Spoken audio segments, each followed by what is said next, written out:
Capítulo 5. Vamos dançar? Como você veio a casar-se com ele? Bem, como você responderia isso a alguém?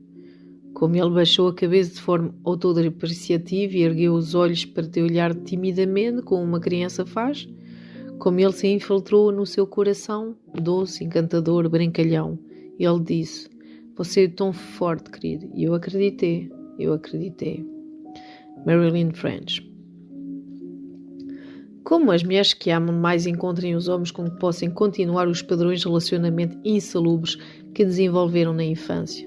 Como, por exemplo, a mulher cujo pai nunca esteve presente emocionalmente encontra um homem por cuja atenção ela luta continuamente, mas não consegue obter. Como a mulher provindo de um lar violento encontra um homem que a espanca.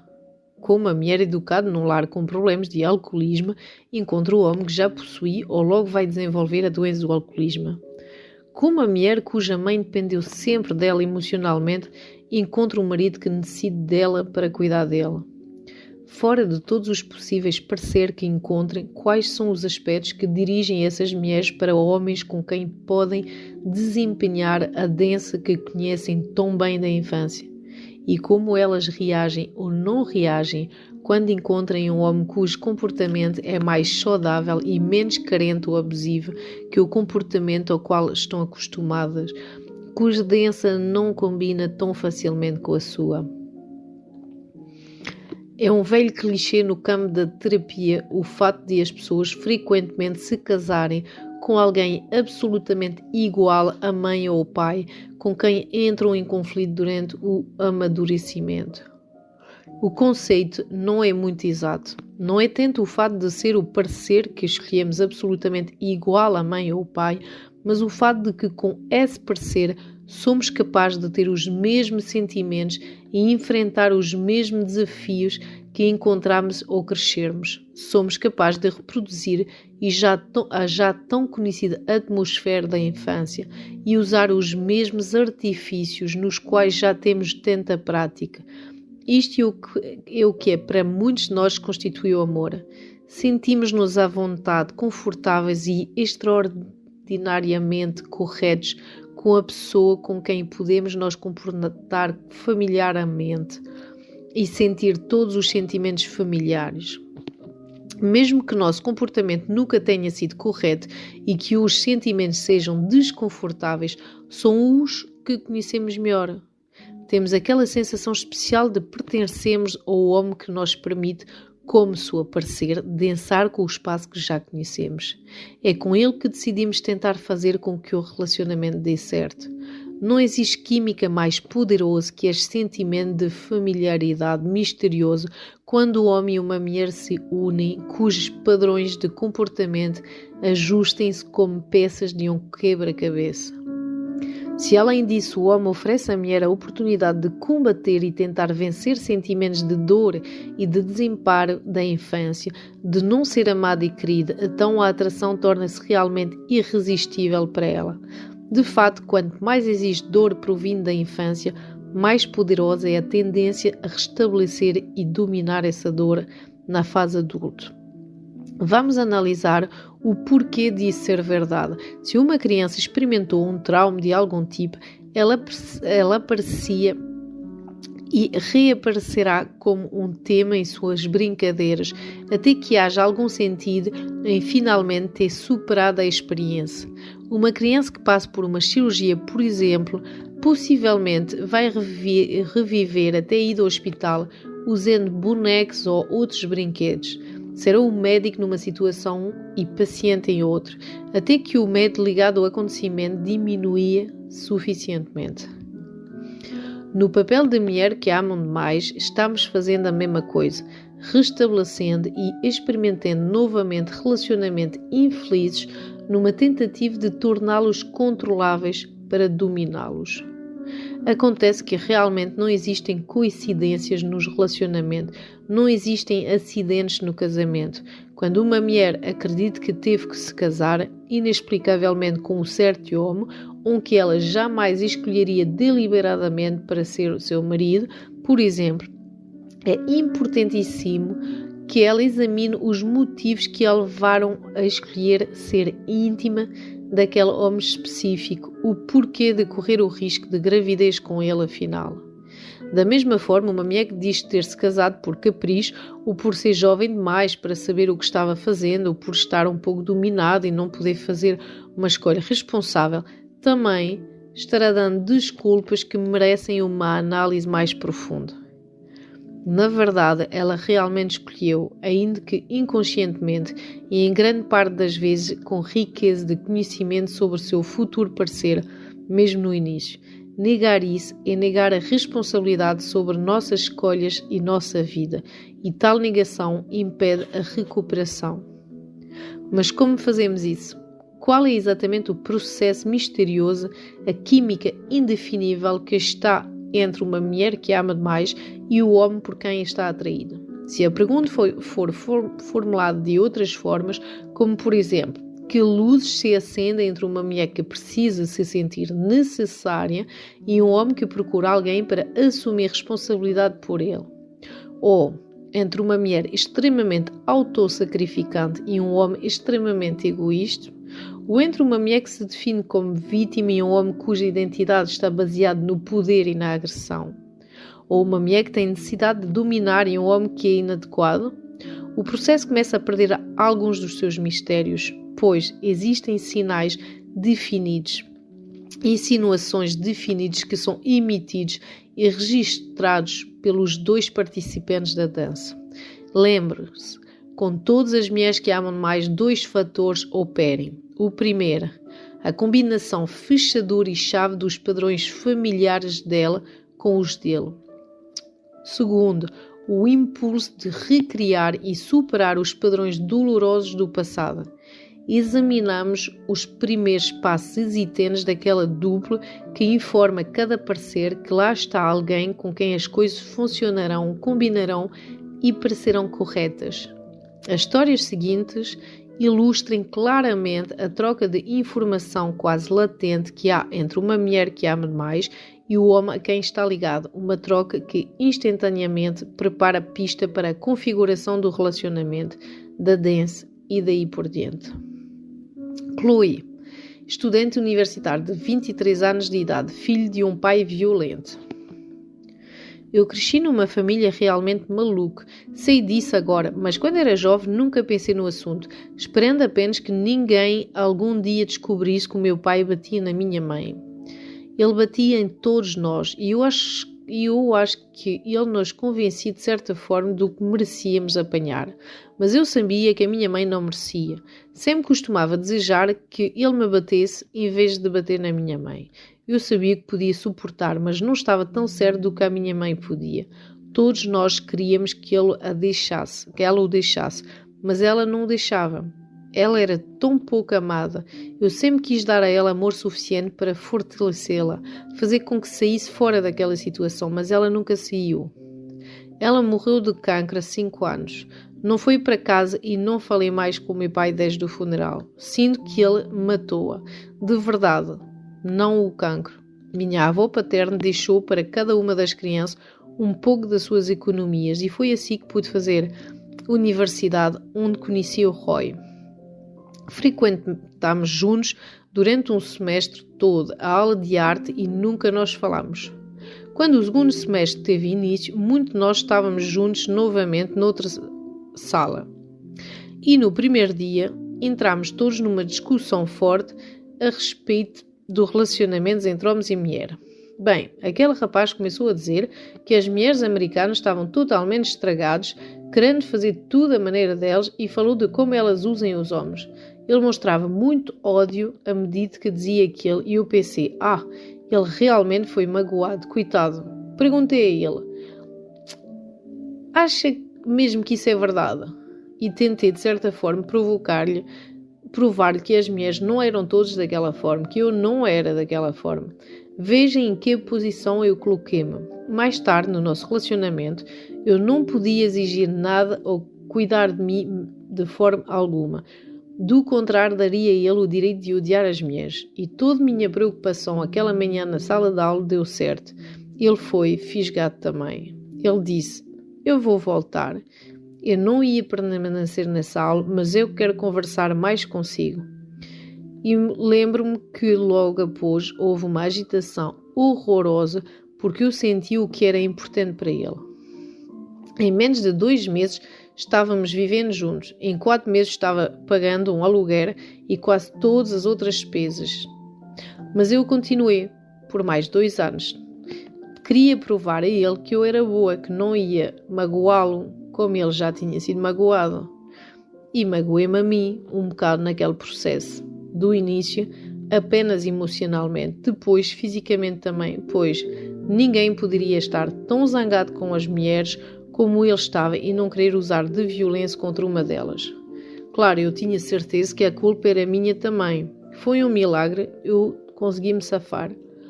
Conheci o ex-namorado dele e ela perguntou-me: ele alguma vez te bateu? Eu respondi: bem, não exatamente. Lógico que eu estava protegendo e eu também não queria parecer tola, mas percebi que ela sabia, pois ela já tinha passado pelo mesmo. Num primeiro momento entrei em pânico. Era o mesmo sentimento que tinha quando criança, quando não queria que ninguém descobrisse a minha vida íntima. Eu dizia que era mentira, procurava mostrar que ela estava muito enganada. Mas ela olhou-me com tanta compreensão que não fazia sentido eu continuar fingindo.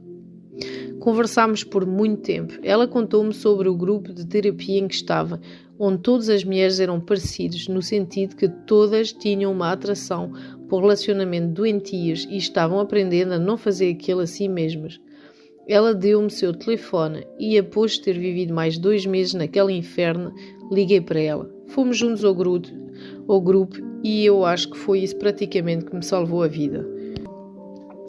Aquelas mulheres eram exatamente iguais a mim. Elas aprenderam a suportar sem reclamar uma quantidade incrível de dor que normalmente tinha começado na infância. De qualquer maneira, levei mais alguns meses para deixar o Roy e mesmo com o apoio do grupo foi muito difícil para mim. Eu tinha uma necessidade incrível de provar a ele que podia ser amada. Pensei que se eu ao menos conseguisse amá-lo o suficiente, ele mudaria. Graças a Deus superei aquilo. Do contrário, voltaria ao grupo novamente. A atração da Chloe por Roy. Quando Chloe, a estudante de Belas Artes, conheceu Roy, o rapaz que odiava as mulheres, era como se ela estivesse conhecendo a síntese da sua mãe e do seu pai. Roy era mal-humorado e odiava a mulher. Ganhar o amor dele era ganhar o amor do pai, que também era zangado e destrutivo. Mudar Roy através do seu amor era mudar a mãe e salvá-la. Ela o via como vítima dos sentimentos doentios e queria amá-lo para curá-lo daquele sentimento. Ela também queria, como toda mulher que ama demais, vencer seus conflitos com ele e com as pessoas importantes que ele simbolizava para ela, sua mãe e o seu pai. Foi isso que tornou difícil o abandono daquele relacionamento destrutivo e insatisfatório. Mary Jane, casada há 30 anos com um venerador do trabalho. Conhecemos numa comemoração de Natal. Eu estava com o irmão mais novo dele, tinha a minha idade e gostava realmente de mim. De qualquer forma, lá estava o Peter. Ele fumava um cachimbo e usava um casaco de tweed com enchimento nos ombros e parecia-se muito com o jovem executivo.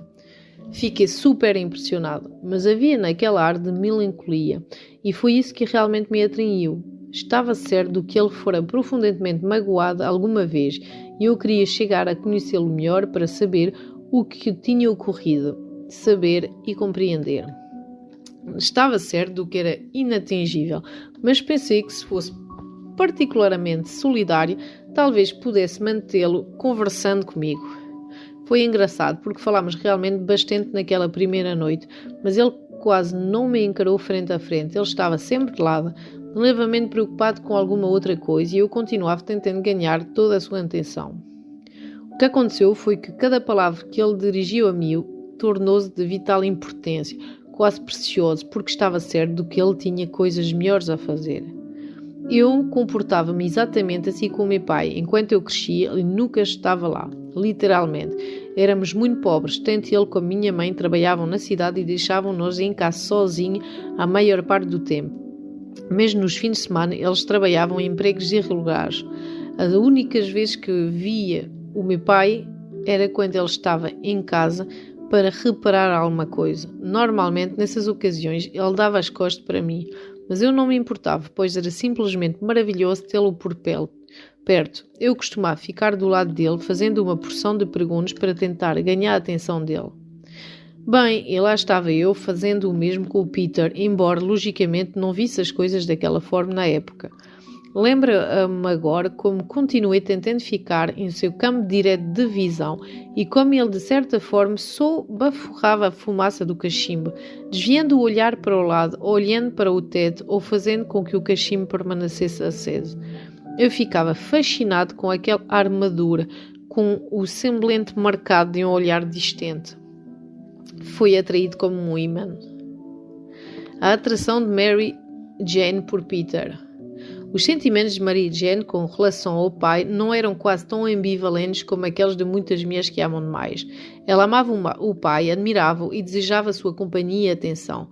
Peter, sendo mais velho e preocupado, instantaneamente refletia para Mary Jane o pai elusivo, e conseguir sua atenção tornou-se a coisa mais importante para ela, pois, assim como a do seu pai, a atenção de Peter era muito difícil de conseguir. Os homens que a ouviam prontamente, que estavam mais presentes emocionalmente e eram mais afetuosos, não conseguiam despertar em Mary Jane o desejo intenso de ser amada que ela sentirá com o pai. A preocupação de Peter oferecia um desafio familiar a Mary Jane, uma outra chance de ganhar o amor de um homem que a evitava. Peggy.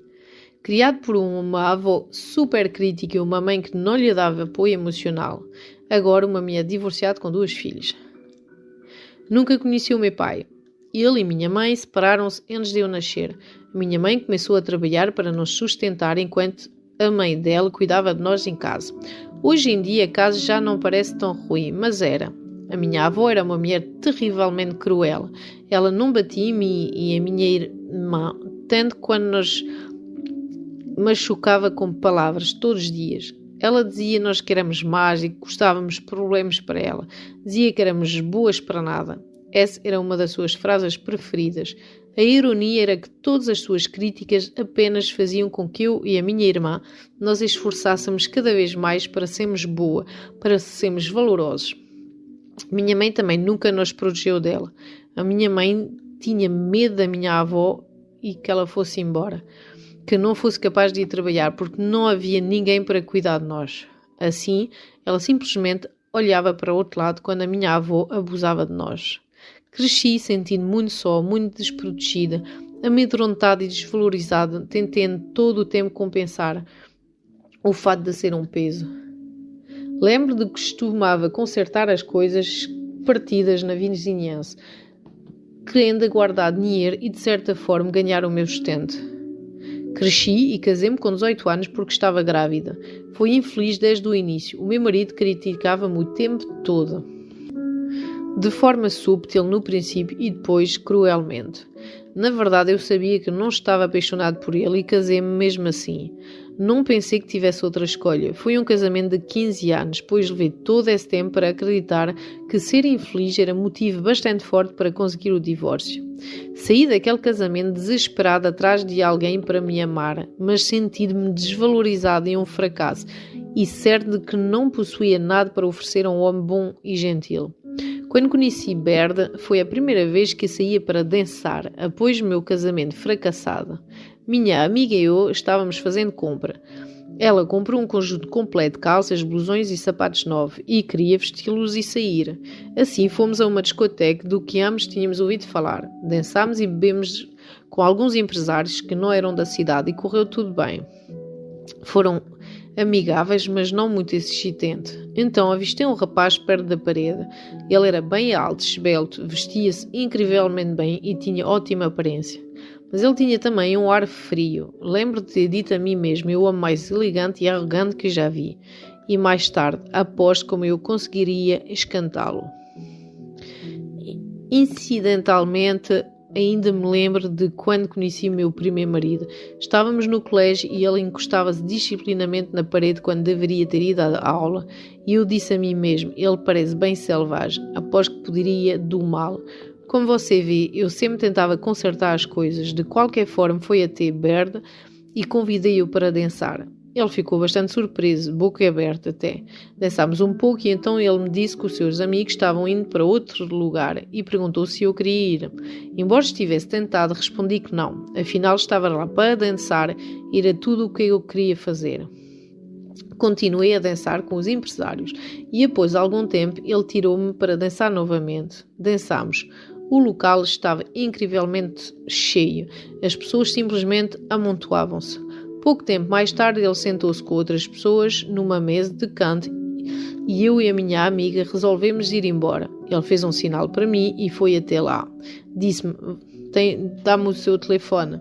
Eu não sabia do que ele estava falando. Ele aproximou-se mais e puxou o seu cartão para fora do bolso do pullover que eu vestia. Era uma daquelas blusas com bolso externo na frente e ele colocou o cartão dentro quando saímos da pista de dance pela segunda vez. Eu fiquei impressionado, pois nem imaginava que ele tinha feito aquilo. E eu fiquei muito emocionado de pensar que aquele homem bonito tinha tido todo aquele trabalho. De qualquer forma, dei-lhe o meu cartão também. Ele telefonou alguns dias mais tarde e fomos almoçar juntos. Olhou-me com uma desaprovação terrível quando foi encontrá-lo. O meu carro era um pouco velho e eu imediatamente senti-me inadequado e aliviado por ele almoçar comigo mesmo assim. Ele foi muito formal e frio e eu achei que deveria colocá-lo à vontade, como se de certa forma fosse culpa minha.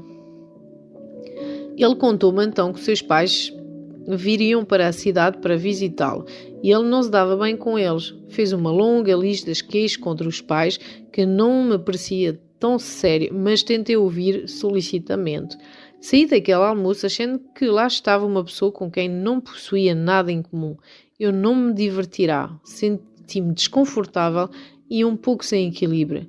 Quando 2 dias mais tarde ele ligou-me novamente e convidou-me para sair, senti-me aliviada, como se ele tivesse se divertido o bastante para me fazer aquele convite. Dessa forma tudo estava bem. Nunca fomos felizes juntos. Sempre havia algo errado e eu continuei tentando consertar as coisas. Sentia-me muito tenso com ele e as únicas vezes que eu me divertia era quando a tensão diminuía um pouco. Aquele pequeno alívio de tensão passava por felicidade, mas de certa forma ainda sentia uma atração poderosíssima por ele. Sei que parece loucura, mas eu realmente casei-me com aquele homem sem nunca gostar dele. Ele interrompeu o relacionamento várias vezes antes de nós casarmos, alegando que simplesmente não conseguia ser ele mesmo comigo. Você não imagina como foi arrasador. Eu implorava que ele me dissesse o que precisava fazer para deixá-lo mais à vontade. Ele simplesmente dizia, tu sabes o que precisa fazer, mas eu não sabia. Fiquei quase louco tentando adivinhar. De qualquer forma, o casamento durou apenas 2 meses. Ele foi-se embora após dizer-me que eu não o fazia feliz e eu nunca mais o vi, exceto uma vez na rua. Ele sempre finge que não me conhece. Não sei como exprimir minha obsessão por ele. Cada vez que ele me deixava, eu sentia mais atraído por eles, não menos. E quando voltava, ele dizia que tudo o que eu tinha para lhe dar. Não havia no mundo sensação mais intensa que aquela. Eu tomava-o nos braços e ele chorava e dizia que tinha sido um tolo. Aquela encenação durava apenas uma noite e então as coisas começavam a desfazer-se novamente. Eu esforçava-me terrivelmente para fazê-lo feliz, para que não me deixasse novamente. Na época em que ele me abandonou o casamento, estava praticamente acabado. Eu era incapaz de trabalhar, de fazer qualquer outra coisa a não ser sentar na cadeira de balões e chorar. A impressão que tinha era do que estava morrendo. Tive que conseguir ajuda para não procurá-lo novamente, porque eu queria muito fazer com que tudo desse certo. Mas eu sabia que não iria sobreviver àquele círculo vicioso. A atração de Peggy por Bird. Peggy não sabia nada a respeito de ser amada e como tinha crescido sem pai, não sabia realmente nada a respeito dos homens, particularmente dos gentis e amáveis. Mas na infância, com a avó, sabia bastante a respeito de ser rejeitado e criticado por uma pessoa bem amarga.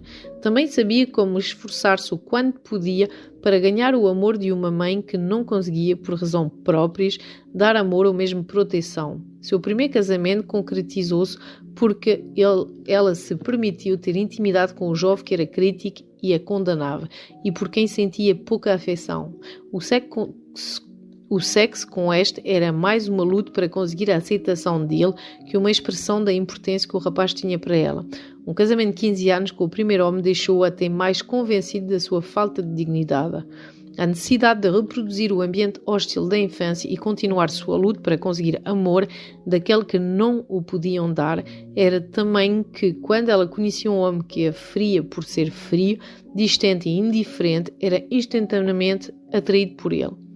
Era uma outra oportunidade de transformar uma pessoa não amorosa em alguém que finalmente a amaria. Uma vez que ambos ficavam envolvidos, os sinais esporádicos de que ela estava progredindo a ensiná-lo a amá-la faziam com que ela continuasse tentando, apesar do estrago que causava a sua própria vida. A necessidade dele de mudá-lo e mudar a mãe e a avó a quem ela representava era muito grande. Eleonora, 65 anos, criado por uma mãe excessivamente possessiva e divorciada. Minha mãe não conseguia se dar bem com nenhum homem. Ela divorciou-se 2 vezes numa época em que ninguém se divorciava. Nem ao menos uma vez. Eu tinha uma irmã, 10 anos mais velha que eu, e minha mãe sempre dizia-me, sua irmã foi a menina do pai, por isso decidi ter uma menina para mim. Era exatamente o que eu significava para ela, um objeto da sua posse e uma extensão dela mesma. Ela não acreditava que éramos 2 pessoas distintas. Eu senti muita falta do meu pai quando eles se divorciaram. Ela não permitia que ele se aproximasse de mim e ele não tinha vontade de se combater. Ninguém tinha. Sempre senti-me como uma prisioneira e ainda responsável pela felicidade dela o tempo todo. Era muito difícil para mim deixá-la, embora me sentisse sufocada. Fui para a escola de comércio numa cidade distante, onde fiquei com alguns parentes. Minha mãe ficou tão zangada que nunca mais falou com eles. Após terminar a universidade, trabalhei como secretária numa cidade maior.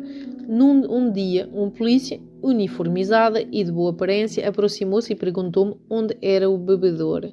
Indiquei-lhe. Depois perguntou-me se havia copos. Emprestei-lhe a minha chávena do café. Ele precisava tomar alguma aspirina. Eu ainda consigo vê-lo inclinando a cabeça para trás para engolir aqueles comprimidos. Daí ele disse, exagerei de verdade a noite passada. Imediatamente disse a mim mesmo, ai, coisa triste, ele bebeu demais, provavelmente porque estava muito sozinho. Ele era exatamente o que eu queria, alguém para eu cuidar, alguém que precisava de mim. Pensei, certamente que eu gostava de tentar fazer feliz. Casámos-nos 2 meses depois e eu perdi 4 anos, os 4 anos seguintes tentando arranjar a relação. Costumava preparar refeições maravilhosas, esperando segurá-lo em casa, mas ele saía para beber e só voltava tarde da noite. Então chateávamos e eu chorava. Na noite seguinte, que ele ficava até tarde fora, eu culpava-me por aborrecer-me na noite anterior e dizia a mim mesmo, não me surpreende que ele não quer voltar para casa. As coisas ficaram cada vez pior, até que finalmente deixei-o. Tudo aconteceu há 37 anos e somente no ano passado percebi que ele era alcoólico. Sempre tinha pensado que a culpa tinha sido minha, que simplesmente não tinha conseguido fazê-lo feliz. A atração de Leonor pelo marido. Se uma mãe que odeia homens ensinou a você que os homens são maus e, por outro lado, se você amou o pai que foi embora e acha os homens atraentes, você provavelmente vai crescer temendo que o homem amado a deixe. Você vai tentar então encontrar um homem que precise da sua ajuda e compreensão para que você possa falar mais alto no relacionamento. Foi o que a Eleonor fez quando se viu atraído pelo polícia. Apesar do que a pretensão dessa fórmula seja protegê-la para que você não se fira e não seja abandonado, assegurando que o seu homem seja dependente de você, o problema com ela é que você deve começar com um homem que tem problemas. Em outras palavras, um homem que já está a caminho de se ajustar à categoria dos homens que não fazem bem. Eleonor queria garantir que o seu homem não ia deixá-la como o seu pai tinha feito e como sua mãe disse que qualquer homem faria. E a carência dele parecia dar aquela garantia, mas a natureza do problema dele tornava mais provável ele a deixar. Assim, a situação que tinha a intenção de assegurar a Eleonor que ela não seria abandonada realmente garantia que ela seria. Todas as noites que ele não voltava para casa provavam que sua mãe estava certa com respeito aos homens e finalmente, como sua mãe, ela obteve o divórcio de um homem que não fazia bem. Arlene, de 27 anos, vindo de uma família violenta em que tentou proteger a mãe e os irmãos. Estávamos juntos numa companhia teatral encenando uma peça.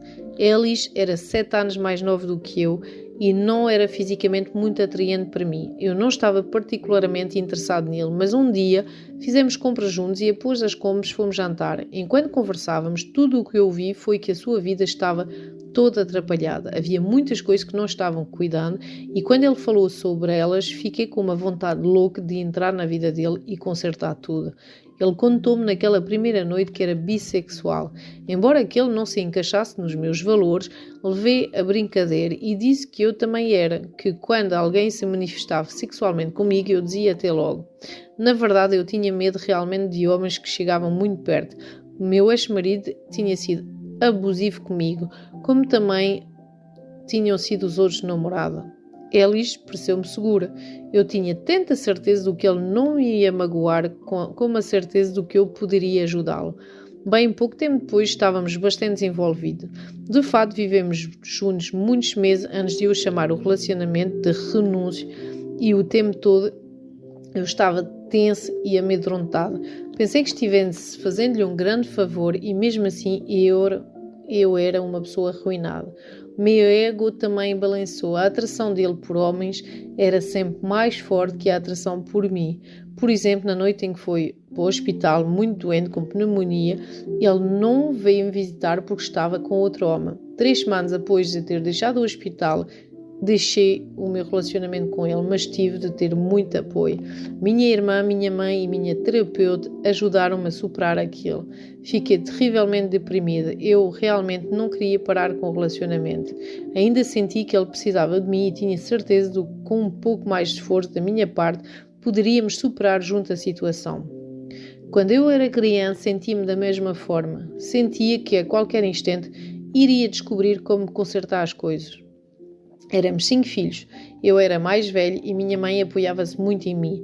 Ela tinha que manter o nosso pai feliz, o que era impossível. Ele ainda é um homem mais significativo que eu conheço. Eles finalmente divorciaram cerca de 10 anos. Pensaram que estavam fazendo-nos um favor, esperando até que tivéssemos saído da casa, mas foi terrível crescer naquela família. Meu pai batia em todos nós, inclusive em minha mãe. Mas em termos de violência ele era pior com minha irmã e em termos de abusos verbais, pior com o meu irmão. Ele mutilava cada um de nós de uma forma ou de outra. Tudo que eu senti foi que deveria haver algo que eu pudesse fazer para melhorar as coisas, mas nunca descobri exatamente o que era. Eu tentava conversar com minha mãe, mas ela era uma pessoa muito passiva. Não podia enfrentar muito meu pai, porque seria perigoso demais. Eu costumava, de certa forma, ensinar minha irmã e o meu irmão a não se colocarem no caminho do meu pai, a não retrucar o que ele dizia. Quando voltávamos da escola, procurávamos pela casa algo que poderia aborrecê-lo e arrumávamos tudo antes de ele voltar a casa. Vivíamos super assustados e infelizes. A atração de Arlene por Ellis. Arlene considerava-se mais forte, mais madura e mais prática que Ellis e por isso esperava ter controle do relacionamento com ele e assim evitar ser magoada. Isso era um fator importante na sua simpatia por ele, pois ele tinha sofrido abusos físicos e emocionais desde a infância. O medo e a raiva que sentia pelo pai fizeram Ellis, em contraste, parecer a solução perfeita para seus problemas com os homens, pois parecia improvável que ele algum dia se comportasse tão brutalmente ao ponto de tornar-se violento. Infelizmente, nos poucos meses que estiveram juntos, ela experimentou tanta mágoa e preocupação quanto tinha experimentado com os homens heterossexuais que eu tinha conhecido. O desafio de tentar, literal e figurativamente, endireitar a vida de um homem, que era basicamente homossexual, era proporcional ao nível de conflito que Arlene conhecia tão bem na infância. A dor emocional inerente naquele relacionamento também lhe era familiar, sempre esperando algo acontecer, ser magoado ou chocado ou ofendido por alguém que estava supostamente do seu lado, que supostamente se importava com ela. A convicção de Arlene de que conseguiria forçar Ellis a ser um homem que ela precisava que ele fosse, tornou-se difícil o abandono. Susana, 26 anos, divorciados de 2 alcoólicos, filha de uma genitora emocionalmente dependente. Eu estava em São Francisco assistindo a um seminário de treinamento de 3 dias, preparando para passarem num concurso onde iria obter certificado de assistente social. No intervalo da tarde do segundo dia, avistei um homem muito bonito, e quando ele passou por mim, eu abri um sorriso todo luminoso para ele. Em seguida, saí para me sentar lá fora e relaxar. Ele aproximou-se de mim e perguntou-me se eu estava ainda a rolote. Respondi que sim, que eu poderia ir, e quando chegámos lá, ele disse um pouco hesitante: "Posso pagar-te alguma coisa?" Tive a sensação do que realmente não podia pagar nada. Então respondi: não é necessário, tudo bem. Eu mesmo comprei um sumo. Voltámos para onde estávamos e conversámos até o final do intervalo. Dissemos um para o outro de onde éramos e onde trabalhávamos. E ele disse: "Gostaria de jantar contigo uma noite." Combinámos de nos encontrar no Fishman's Wharf, um restaurante à beira-mar. Quando o encontrei naquela noite, ele pareceu-me preocupado. Disse que estava tentando decidir se seria romântico ou prático, porque tinha dinheiro suficiente apenas para levar-me a um passeio pela Enseada ou para jantar. Logicamente, eu tomei a frente e disse: "Vamos ao passeio pela Enseada e eu pago o jantar." Assim o fizemos e eu senti-me forte e esperto por tornar possível e ele fazer ambas as coisas. Era muito bonito e a vista na Enseada. O sol estava se pondo e conversámos o tempo todo. Ele contou como ficava amedrontado por estar perto de alguém. Contou que estava em um relacionamento que durava anos, mas que sabia que não era bom para ele. Só continuava porque gostava tanto do filho de 6 anos que não suportava a ideia do menino crescer sem o pai. Ele também sugeriu claramente que estava com problemas sexuais com a mulher, pois não tinha tanta atração assim por ela. Bem, eu fiquei super entusiasmado. Pensava, é um homem maravilhoso. Simplesmente ainda não encontrou a mulher certa. Obviamente, ele é extremamente solícito e honesto. Não importava que ele tivesse 37 anos e que tivesse provavelmente tido várias chances de desenvolver um bom relacionamento. Não importava que talvez apenas algo estivesse errado com ele. Ele tinha-me dado uma verdadeira lista dos seus defeitos, entre os quais havia impotência, medo da intimidade e problemas financeiros. E não precisava ser muito inteligente para perceber que ele era bem passivo também, pela forma como se comportava. Mas eu estava encantado demais com a ideia de poder ser a pessoa a mudar a sua vida para ser advertido pelo que ele estava dizendo. Fomos jantar e logicamente paguei. Ele protestou, dizendo que isto o aborrecia, e este simplesmente pisquei, insinuando que ele poderia visitar-me e levar-me para jantar para retribuir. Ele achou uma grande ideia. Quis saber direito onde eu morava, onde poderia ficar se ele fosse para lá, que oportunidades de emprego a minha cidade oferecia, etc. Ele tinha sido professor de universidade 15 anos atrás e após mudar várias vezes de emprego, cada um ele admitia por menos dinheiro e menos prestígio, trabalhava atualmente numa clínica de aconselhamento para alcoólicos. Bem, aquele era perfeito. Ele se tinha envolvido com alcoólicos interiormente e tinha sido atirado para o processo, mas era uma pessoa saudável, alguém que nunca poderia ser alcoólico, pois ele os aconselhava, não é? Ele até mencionou que o café que nos atendia, uma mulher de idade com uma voz grave, lembrava a sua mãe que era alcoólica e eu sabia com que frequência os filhos de alcoólicos desenvolvem neles mesmo a doença do alcoolismo. Mas ele não bebeu a noite toda, apenas pediu perder. Eu estava praticamente suspirando de contentamento, pensando, este é o homem para mim. Não me importava todas aquelas mudanças de emprego e o fato da sua imagem profissional estar no geral decaindo. Deveria ser simplesmente por falta de sorte. Ele parecia ter bastante azar e aquilo tornava-o mais atraente. Senti pena dele. Ele passou boa parte do tempo dizendo quando estava atraído por mim, como se sentia confortável comigo, como combinávamos bem. Sentia-me exatamente da mesma forma. Despedimos naquela noite, como ele fazendo o papel do perfeito cavalheiro e eu o beijando bem calorosamente. Senti-me toda protegida. Lá estava um homem que não se aproximaria de mim somente por atração sexual, que apenas queria ficar comigo porque gostava da minha companhia. Eu não interpretei aquele como sinal de que talvez ele realmente tivesse problemas sexuais e estivesse assim tentando evitar a proximidade sexual.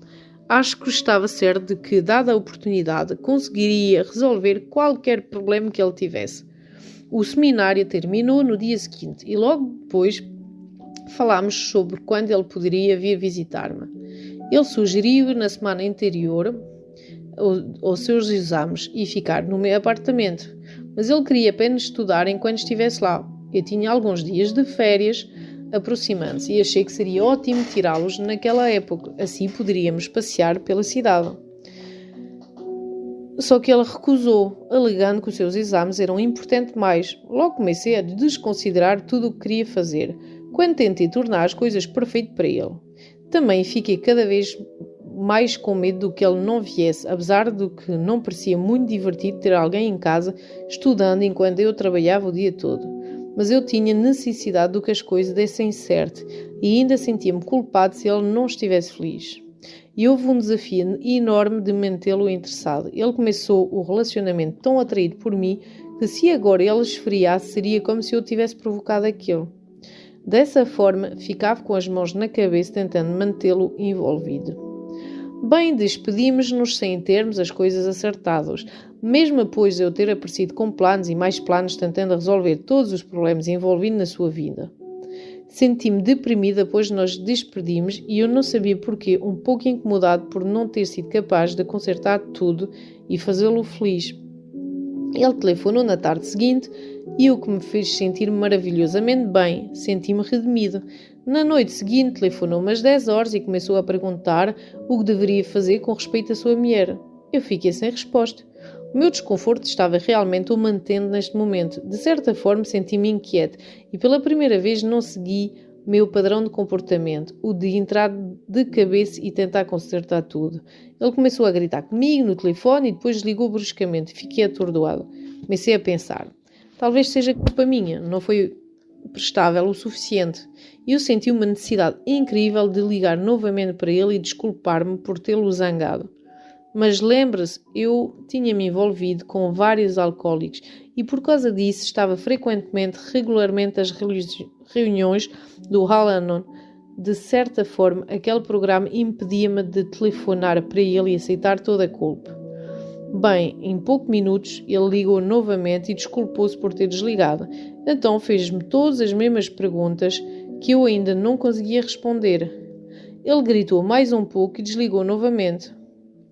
Desta vez percebi que ele estava bêbado, mas eu ainda tinha a mesma necessidade de telefonar outra vez para ele e tentar consertar as coisas. Se tivesse-me responsabilizado no lugar dele naquela noite pelo telefone, estaríamos juntos agora e eu estremeço só de pensar como seria.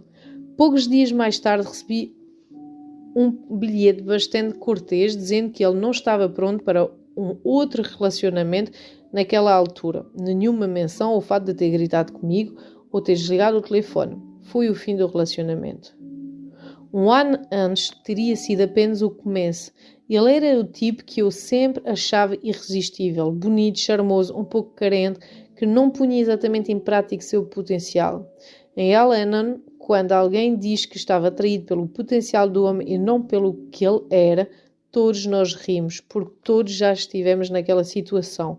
Estávamos atraídos por alguém porque estávamos certos de que ele precisava da nossa ajuda e encorajamento para aumentar seus talentos. Eu sabia tudo a respeito de como tentar ajudar, agradar e fazer todo o esforço e assumir toda a responsabilidade do relacionamento. Já tinha feito aquilo com minha mãe quando era criança e depois com um dos meus maridos. Eu e a minha mãe nunca nos demos bem. Ela tinha vários homens em sua vida e quando havia uma pessoa nova, ela não queria ser incomodada com o fato de ter que cuidar de mim. Assim, punha-me num colégio interno. Mas sempre quando os homens a deixava, ela queria-me por perto para ouvir enquanto ela chorava e reclamava. Quando estávamos juntos, meu papel era consolá-la e acalmá-la, mas nunca conseguia fazer aquele bem o suficiente para acabar com a dor dela. E ela zangava-se comigo por eu não me importar realmente. Então aparecia um outro homem e ela esquecia-se de mim outra vez. Logicamente, cresci fazendo carreira no campo de tentar ajudar as pessoas. Foram as únicas vezes em que me senti importante e valoroso quando criança, e eu tinha desenvolvido uma necessidade de tornar-me cada vez melhor naquele campo. Dessa forma, foi uma grande vitória para mim finalmente superar a necessidade de perseguir um homem que nada tinha a me oferecer, a não ser a oportunidade de ajudá-lo. A atração de Susana pelo homem de São Francisco. Uma carreira em assistente social era quase tão inevitável para Susana quanto sua atração por homens que pareciam precisar do seu conforto e encorajamento. A primeira informação que teve sobre aquele novo homem foi que o dinheiro era um problema para ele. Quando ela aceitou a insinuação dele e pagou o seu próprio sumo, ambos trocaram informações importantíssimas. Ele a fez saber que era um pouco carente e ela reagiu pagando o que era dele e protegendo os sentimentos dele. Essa história de faltar algo para ele e ela ter o suficiente para ambos repetiu-se quando se encontraram novamente e ela pagou o jantar. Problema com dinheiro, problema com sexo, problema com intimidade, as mesmas insinuações que deveriam ter sido advertências para Susana, dada sua história de envolvimento com homens carentes e dependentes, foram atrativos para ela, pois tocavam seu comportamento voltado a preocupações e cuidado. Era muito difícil ignorar o que para ela era uma isca poderosa, um homem não muito bom, mas que aparentemente se transformaria em algo especial com a sua ajuda e atenção. Inicialmente, Susana não foi capaz de perguntar o que isso me oferece, mas devido ao fato de estar em processo de recuperação, finalmente foi capaz de compreender o que acontecia realmente.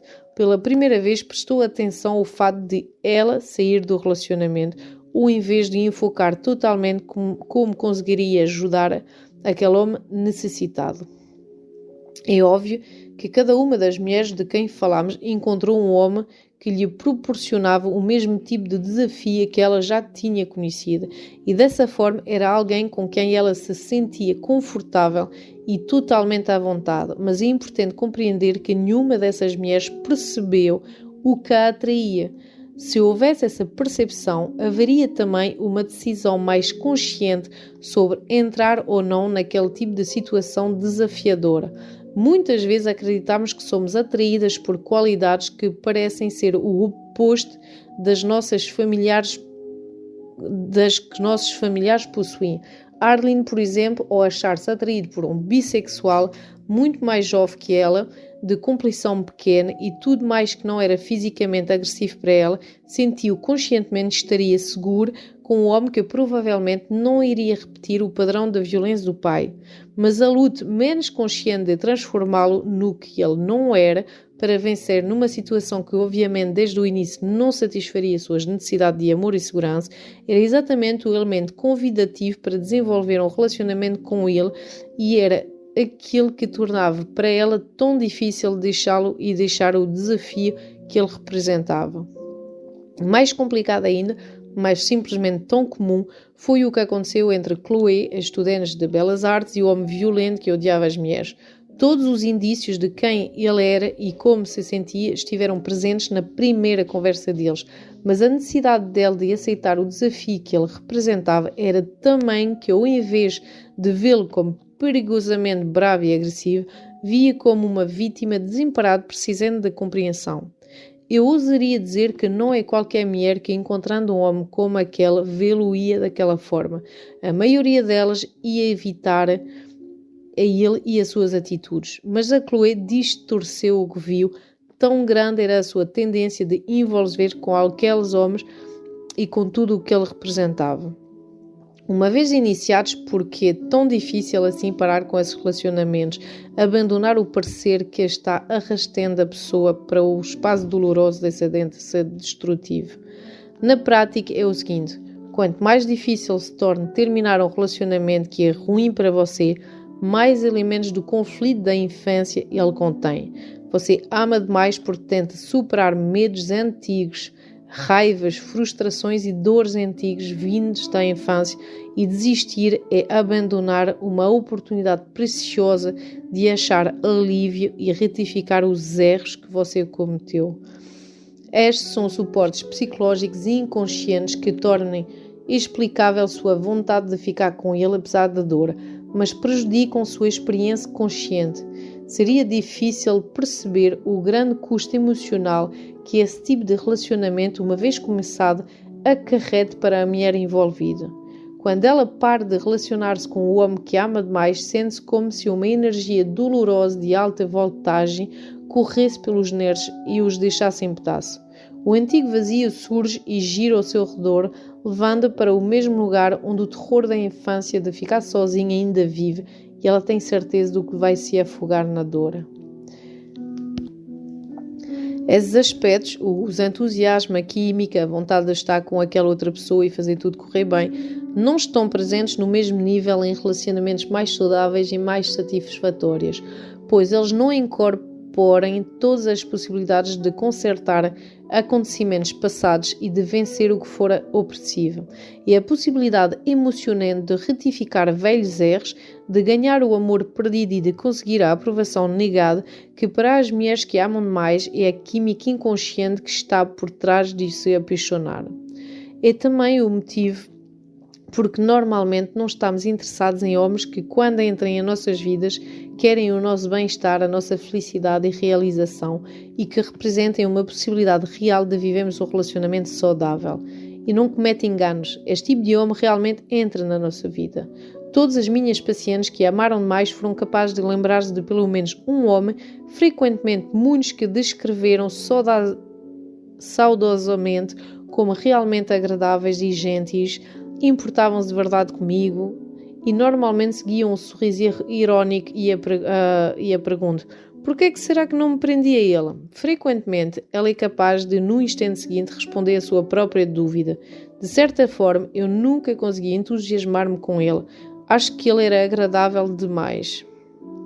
Uma resposta melhor seria que as ações dele e nossas reações, seus movimentos e os nossos, não se combinavam numa perfeita dupla. Embora seja agradável, tranquilizante, interessante e asseguradora estar na companhia dele, é difícil para nós considerar esse tipo de relacionamento importante e válido, desenvolvendo-se num nível mais sério. Ou, em vez disso, tal homem é rapidamente renunciado ou ignorado, ou, na melhor das hipóteses, relegado à categoria de apenas um amigo, porque ele fracassou em causar em nós o disparo do coração e o embrulho nos estômagos que chamamos de amor.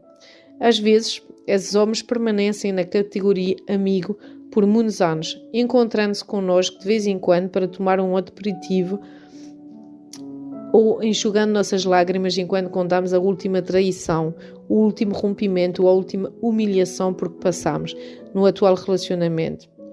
Esse tipo de homem solidário, compreensivo, simplesmente não pode oferecer-nos o drama, a dor ou a tensão que parecem tão hilariantes e tão corretos. Isso acontece porque o que deveria parecer errado parece correto, e o que deveria parecer correto parece estranho, suspeito e desconfortável. Nós aprendemos, por associação distante e aproximada, a preferir a dor. O homem mais saudável e mais amável não conseguirá desempenhar um papel importante em nossa vida até que aprendamos a abandonar a necessidade de continuar revivendo um velho conflito. Uma mulher com um passado mais saudável tem reações e, consequentemente, relacionamentos bem diferentes, porque o conflito e o sofrimento não lhe são tão familiares, não fazem tanta parte da sua história e, dessa forma, não são tão confortáveis. Se hoje estar com um homem sente-se desconfortável, ferido, preocupado, desapontado, zangado, ciumento ou ainda de qualquer outra forma emocionalmente triste, ela vai classificar esta experiência como desagradável e repulsiva, algo para ser evitado ou em vez de perseguida. Por outro lado, ela vai continuar um relacionamento que ofereça cuidados, conforto, companheirismo, pois parece algo mais correto. Seria seguro dizer que a atração entre duas pessoas que têm a capacidade de construir um relacionamento gratificante, baseado na troca de reações saudáveis, enquanto talvez fortes e excitantes, nunca é tão chamativo quanto a atração entre uma mulher que ama demais e o homem com quem ela pode dançar.